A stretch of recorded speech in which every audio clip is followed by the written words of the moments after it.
19 अर्थात नेपाली इतिहासमा सबैभन्दा दुखद र दर्दनाक हत्याकाण्ड भएको ऐतिहासिक दिन।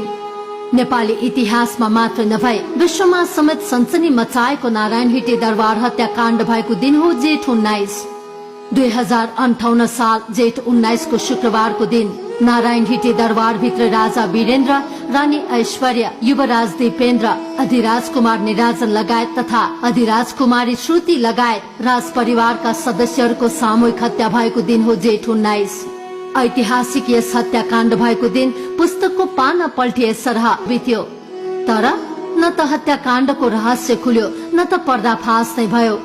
हत्याकाण्डको समयमा देशका प्रधानमन्त्री पदमा रहेका तत्कालीन प्रधानमन्त्री गिरिजा प्रसाद कोइरालाले हत्याकाण्ड बारे खासै केही नबताए तापनि हत्याकाण्ड नियोजित भएको भन्नेसम्म जानकारी गराएका थिए।